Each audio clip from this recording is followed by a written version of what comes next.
Hello everyone. ഇന്ന് നമ്മളിവിടെ ചെയ്തിരിക്കുന്നത് സ്റ്റൂഡർ എന്ന് പറഞ്ഞ കമ്പനിയുടെ ഒരു ഹൈബ്രിഡ് സിസ്റ്റമാണ്. ഇത് നോക്കിക്കഴിഞ്ഞാൽ അറിയാം, ഒരു മോഡുലാർ ടൈപ്പ് ഇൻവെർട്ടറാണ്. ഇതിനകത്ത് 3 ചാർജ് കൺട്രോളർ വരുന്നുണ്ട്, അതുപോലെ തന്നെ 3 ഇൻവെർട്ടറും വരുന്നുണ്ട്. ഇതൊരു DC കപ്പിൾഡ് സിസ്റ്റമാണ്. അതായത് സോളാർ പാനലിൽ നിന്ന് ഈ ചാർജ് കൺട്രോളർ അതിൻ്റെ പവർ കണ്ടീഷൻ ചെയ്ത് ബാറ്ററി ഡയറക്റ്റ് ആയിട്ട് തന്നെ DC തന്നെ ചാർജ് ചെയ്യുന്ന ഒരു സിസ്റ്റമാണ്. അപ്പോൾ ഇതിനകത്ത് ഓരോ ഫേസിലും ഓരോ ഇൻവെർട്ടറാണ് വെച്ചിരിക്കുന്നത്. ഇതിനകത്ത് XTM 4000 VA എന്ന് പറഞ്ഞ ഇൻവെർട്ടറാണ് നമ്മൾ ഇത് ഉപയോഗിച്ചിരിക്കുന്നത്. ഇതിൽ R ഫേസിൽ ഒരെണ്ണം, Y ഫേസിൽ ഒരെണ്ണം, B ഫേസിൽ ഒരെണ്ണം, അങ്ങനെ 3 എണ്ണമായിട്ടാണ് നമ്മൾ കണക്ട് ചെയ്തിരിക്കുന്നത്. അപ്പോൾ അതിൻ്റെ കണക്ഷൻസും കാര്യങ്ങളൊക്കെ പ്രോപ്പറായിട്ടുണ്ട്. ഇപ്പം നമ്മൾ കമ്മീഷനിങ് പ്രൊസീജിയറാണ് ചെയ്യാൻ പോകുന്നത്. അത് ഞാനിത് എല്ലാവർക്കും വേണ്ടിയുള്ളൊരു ഇൻഫർമേഷനായിട്ട് തന്നെ പറയുകയാണ്. ഇപ്പം നമ്മുടെ നാട്ടിൽ കുറേ അധികം ഹൈബ്രിഡ് ഇൻവെർട്ടറുകൾ ഒത്തിരി ആൾക്കാർ ചെയ്യാൻ തുടങ്ങിയിട്ടുണ്ട്.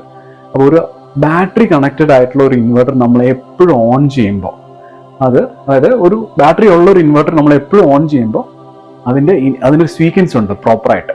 ആ സീക്വൻസ് തന്നെ നമ്മൾ ഫോളോ ചെയ്യുന്ന നന്നായിരിക്കും. അതായത് ഇപ്പോൾ ആദ്യമേ നമ്മൾ ബാറ്ററി ഓൺ ചെയ്യുക, എന്നിട്ട് വേണം നമുക്ക് അതിൻ്റെ പവർ, അത് ഇന്റേണൽ കോമ്പണൻസ് നമുക്ക് DC തന്നെ ചാർജ് ചെയ്യാം. അങ്ങനെയാണ്. അപ്പോൾ അത് വളരെ ഇമ്പോർട്ടൻ്റ് ആയിട്ടുള്ള ഫാക്ടറാണ്. അപ്പം നമുക്കതല്ലാതെ AC വേണമെങ്കിൽ ഓൺ ചെയ്യാം. അതിന് പകരം നമ്മൾ ബാറ്ററി കണക്റ്റഡ് ആയിട്ടുള്ള ഒരു ഇൻവെർട്ടർ നമ്മൾ സ്റ്റാർട്ട് ചെയ്യുമ്പോൾ എപ്പോഴും DC തന്നെ സ്റ്റാർട്ട് ചെയ്യാം. അപ്പം ഇതിപ്പോൾ നമ്മൾ അതിൻ്റെ ഇൻവെർട്ടർ സ്റ്റാർട്ട് ചെയ്യാൻ വേണ്ടി പോകണം. ചാർജ് കൺട്രോളെല്ലാം നമ്മൾ ബാറ്ററിന്ന് ഓൺ ചെയ്ത് PV ഓൺ ചെയ്ത് നമ്മൾ അത് റെഡിയാക്കി നിർത്തിയേക്കാണ്. അതാണ് ഈ ലൈറ്റ് ബ്ലിങ്ക് ചെയ്യുന്നത് നമുക്ക് കാണുന്നത്. ഇനി ഓരോ ഇൻവെർട്ടർ നമ്മൾ 1 by 1 ആയിട്ട് നമ്മൾ സ്റ്റാർട്ട് ചെയ്യണം. അപ്പോൾ ഇതിനകത്ത് ഈ ഫ്യൂസ് എൻഗേജ് ചെയ്താൽ അതിന് ചെയ്യുമ്പോൾ ചെറിയൊരു സ്പാർക്ക് ഉണ്ടാവും. ഇതാണ് ഈ ഇൻവെർട്ടർ സിസ്റ്റത്തിലെ മാസ്റ്റർ. RYB. ഇതിനകത്ത് RYB ആണ്. അപ്പോൾ ഇതിനകത്ത് 3 ഇൻവെർട്ടർ ആണെങ്കിലും ഇതിനകത്ത് ഈ R ഫേസിലുള്ള ഇൻവെർട്ടർ മാസ്റ്റർ ആയിട്ട് ബിഹേവ് ചെയ്യും. അപ്പോൾ മാസ്റ്റർ നമ്മൾ ഓൺ ചെയ്തിട്ടുണ്ട്. ഇനി അടുത്ത ഫേസ് ഇൻവെർട്ടർ.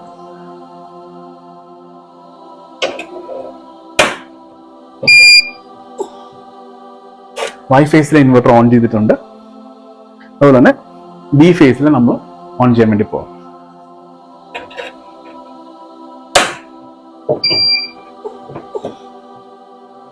അപ്പോൾ ഇങ്ങനെ 3 ഫേസിലുള്ള ഇൻവെർട്ടറുകൾ ഓൺ ആയിട്ടുണ്ട്. ഇനി ഈ പറഞ്ഞ പോലെ ഇതാണ് ഇതിൻ്റെ സ്റ്റുഡറിൻ്റെ കൺട്രോൾ ഡിവൈസ്. ഇത് വെച്ചിട്ടാണ് നമ്മൾ ഇത് ചെയ്യുന്നത്. ഒരു വാർണിംഗ് ഇതൊക്കെ വന്നിട്ടുണ്ട്, നമ്മളത് മാറ്റുക. ഇനി കോൺഫിഗറേഷൻ കാര്യങ്ങളൊക്കെ നമ്മൾ ചെയ്യുന്നുണ്ട്.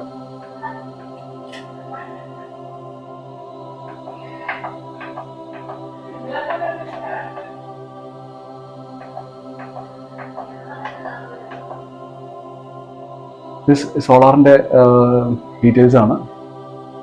ബാറ്ററി കംപ്ലീറ്റ്ലി ഫില്ലായിട്ട് നിൽക്കുന്നതാണ് ഇപ്പോൾ നിലവിൽ പ്രൊഡക്ഷൻ കുറവായിട്ട് കാണുന്നത്. നമ്മളിപ്പോൾ ബൈപ്പാസ് മോഡലാണ് ലോഡ് വർക്ക് ചെയ്യുന്നത്.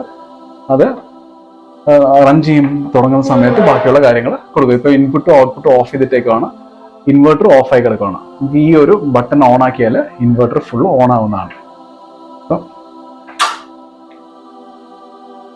3 ഇൻവെർട്ടർ ഓൺ ആയിട്ടുണ്ട്. അപ്പം നമ്മുടെ സ്റ്റൂഡർ ഹൈബ്രിഡ് സിസ്റ്റത്തിൻ്റെ കമ്മീഷനിങ് പ്രൊസീജിയർ സക്സസ്ഫുള്ളി കംപ്ലീറ്റഡ് ആയിട്ടുണ്ട്. ഇപ്പോൾ ഇത് സ്റ്റൂഡർ എന്ന് പറഞ്ഞ ഇൻവെർട്ടർ നമുക്ക് ഈ പർട്ടിക്കുലർ ഇൻവെർട്ടർ 2011 തൊട്ട് മാർക്കറ്റിലുണ്ട്. ഒരു 2016 വരെ നമുക്ക് കൂടുതലും ഓഫ് ഗ്രിഡ് സിസ്റ്റമാണ് കേരളത്തിൽ കൂടുതലും ചെയ്തുകൊണ്ടിരുന്നത്. പല സ്ഥലങ്ങളിലും കേരളത്തിലെ ഈ ഒരു ഇൻവെർട്ടർ ഇപ്പോഴും വർക്ക് ചെയ്യുന്നുണ്ട്. വൺസ് ഇത് പ്രോപ്പറായിട്ട് ഇൻസ്റ്റാൾ ചെയ്താൽ ഒരു പ്രോബ്ലം ഇല്ലാതെ എത്ര നാൾ വേണമെങ്കിലും വർക്ക് ചെയ്യും. അത് മാത്രമല്ല, ഇത് സർവീസബിൾ ആണ്. നമുക്ക് എത്ര വർഷം കഴിഞ്ഞാലും ഇതിൻ്റെ പാർട്ടുകൾ നമുക്ക് സർവീസിന് സ്റ്റുഡൻറ്റിന് നമുക്ക് കോൺടാക്ട് ചെയ്യണമെങ്കിൽ സർവീസിന് നമുക്ക് പ്രോപ്പറായിട്ട് കിട്ടും. അതാണ് വേറൊരു കാര്യം. ഇനി വേറൊരു കാര്യം പറഞ്ഞാൽ, ഇപ്പം നമുക്കിപ്പോൾ കുറേ ഇൻവെർട്ടറുകൾ മാർക്കറ്റിൽ വരുന്നുണ്ട്. ചൈനീസ് മേക്ക് ആയിട്ടുള്ള കുറേ ബ്രാൻഡുകൾ വരുന്നുണ്ട്. ഇപ്പോൾ റീസെൻ്റ്ലി ഇതിപ്പോൾ വേരിയൂ ട്രാക്ക് എന്ന് പറഞ്ഞുകൊണ്ട് VT80 എന്ന് പറഞ്ഞുകൊണ്ട് ഒരു ചാർജ് കൺട്രോളാണ്. ഇതിനകത്ത് ഒരു പാരാമീറ്റർ POC എന്ന് പറഞ്ഞൊരു സംഭവം 150 വോൾട്ടാണ്. അതായത് ഒരു പ്രോഡക്റ്റ് ഡെവലപ്പ് ചെയ്യുമ്പോൾ എന്തൊക്കെ കാര്യങ്ങൾ ശ്രദ്ധിക്കുന്നുള്ള കാര്യം ഞാൻ പറഞ്ഞുതരാം. അതായത് ഇപ്പോൾ ഈ പ്രോഡക്റ്റ് കുറേ നാൾക്ക് മുമ്പ് തൊട്ട് മാർക്കറ്റിലുണ്ട്. ഇതിനകത്ത് ചെറിയൊരു അപ്ഡേറ്റ് അവർ വരുത്തി മാർക്കറ്റിൽ. അതായത് ഇപ്പോൾ പുതിയ സോളാർ പാനൽ കണക്ട് ചെയ്യാൻ വേണ്ടിയുള്ള ഒരു രീതിയിലോട്ട് അത് അപ്ഗ്രഡേഷൻ വന്നു. അതായത് 150 VOC ആയിരുന്നു, അത് 175 ആക്കി. അപ്പോൾ അതിന് എന്താ ചെയ്തതെന്ന് വെച്ചാൽ, 2 വർഷം മുമ്പ് ഇതുപോലെ സെയിം സംഭവം തന്നെ ആ VOC കൂട്ടിയ ആ ഒരു ഡിവൈസ് ഒരു 24 പീസ് ലോകത്തിന്റെ പല ഭാഗങ്ങളിലോട്ട് അവർ അയച്ചു. എന്നിട്ട് അത് ഒരു വർഷം കഴിഞ്ഞിട്ട് തിരിച്ചു വിളിച്ചു. എന്നിട്ട് അത് ഒബ്സർവ് ചെയ്തു എന്തെങ്കിലും ചേഞ്ചസ് വരുത്താനുണ്ടോ. അങ്ങനെ നോക്കിയിട്ട് വരുത്താനുള്ള ചേഞ്ചസ് പിന്നെയും വരുത്തിയിട്ട് അവരത് പിന്നെ ഡിപ്ലോയ് ചെയ്ത് പിന്നെ ഒരു വർഷം കൂടെ കഴിഞ്ഞ് പിന്നെ പെർഫെക്റ്റ് ആയിട്ട് വർക്ക് ചെയ്യുന്ന അവർക്ക് മനസ്സിലായതിനു ശേഷമാണ് ഈ സംഭവം ഇപ്പം ഈ മാർച്ച് തൊട്ട് നമുക്കിപ്പം ഇന്ത്യയിൽ അവൈലബിൾ ആക്കി വേൾഡ് വൈഡിൽ ഇപ്പം അത് ഇപ്പോൾ VOC കൂട്ടിയ ഈ സംഭവം ഇറക്കുന്നത്. അപ്പം ഒത്തിരി ടെസ്റ്റിങ്ങും കാര്യങ്ങളൊക്കെ കഴിഞ്ഞിട്ട് ആണ് ഈ ഓരോ ഇൻവെർട്ടറുകളും ഇറങ്ങുന്നത്. വേറൊരു ഉദാഹരണം പറയാം. 2022 Next3 എന്ന് പറഞ്ഞുകൊണ്ട് ഒരു സ്റ്റുഡന്റിന് തന്നെ ഒരു ഇൻവെർട്ടർ ഉണ്ട്. അത് 15 കിലോവാട്ടിന്റെ ഇൻവെർട്ടർ ആണ്. അപ്പോൾ അത് ഇന്ത്യയിൽ ലോഞ്ച് ചെയ്തിട്ടുണ്ടായിരുന്നു. പക്ഷെ ഇപ്പോഴും ആ മാർക്കറ്റിൽ നമുക്ക് ഇന്ത്യയിൽ അവൈലബിൾ അല്ല അത് വാങ്ങിക്കാനായിട്ട്. അത് ഒത്തിരിയും പ്രൊസീജിയേഴ്സും കാര്യങ്ങളും ഒക്കെ കഴിഞ്ഞിട്ടേ നമുക്കത് വാങ്ങിക്കാനുള്ളൂ. ആ ഒരു ഇൻവെർട്ടറിന് നമുക്ക് ഈ നാട്ടിൽ വാങ്ങിക്കാനാണെങ്കിൽ ഒരൊറ്റ ഇൻവെർട്ടർ മാത്രം 16 ലക്ഷം രൂപയാണ് ഇവിടെ ഇന്ത്യൻ ലാൻഡിങ് കോസ്റ്റ്.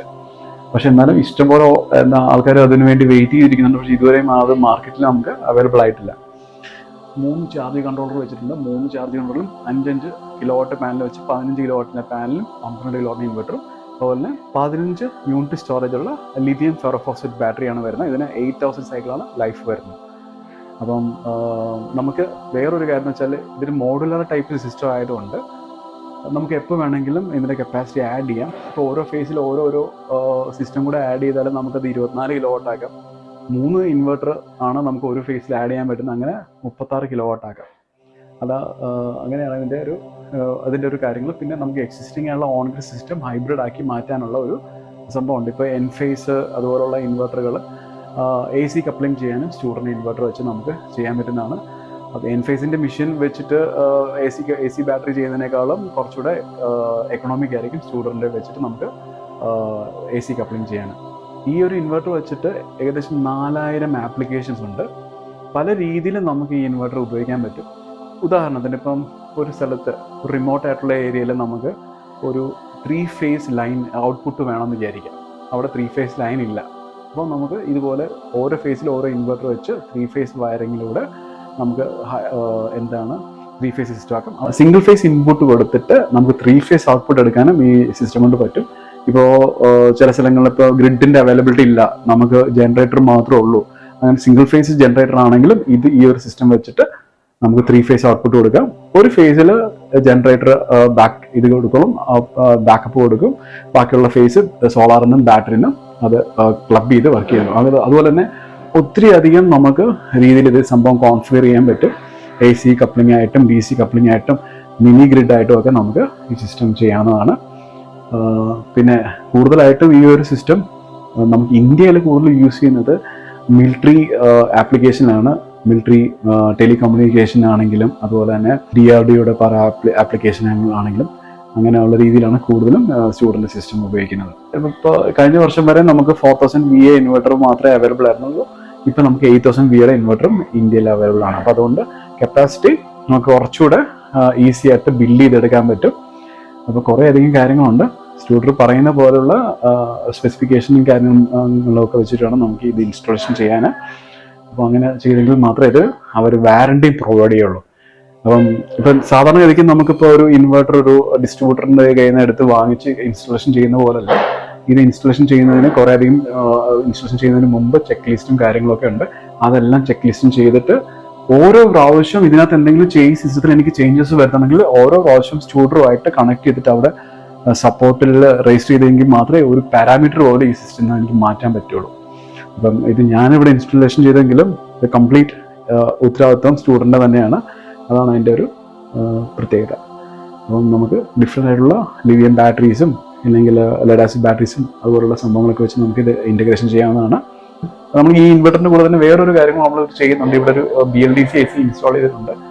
വളരെ കുറച്ച് പവർ മാത്രമേ അത് എടുക്കുള്ളൂ.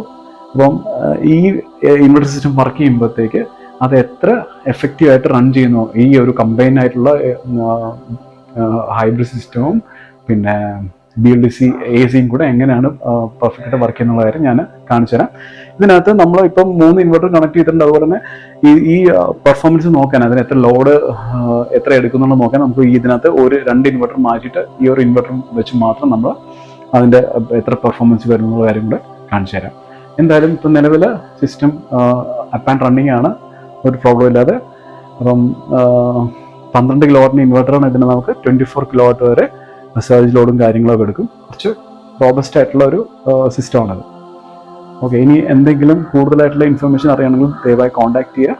അതുപോലെ തന്നെ ഹൈബ്രിഡ് സിസ്റ്റം ഒരു എക്സ്പെർട്ട് ലെവൽ ടാസ്ക് ആണ്. അപ്പോൾ എന്തെങ്കിലും ഒരു റിക്വയർമെൻറ്റോ കാര്യങ്ങളോ ഉണ്ടെങ്കിൽ ഒരു ഫ്രീ കൺസൾട്ടേഷനായിട്ട് ഞങ്ങൾ ദയവായി കോൺടാക്ട് ചെയ്യുക. Okay, thank you so much.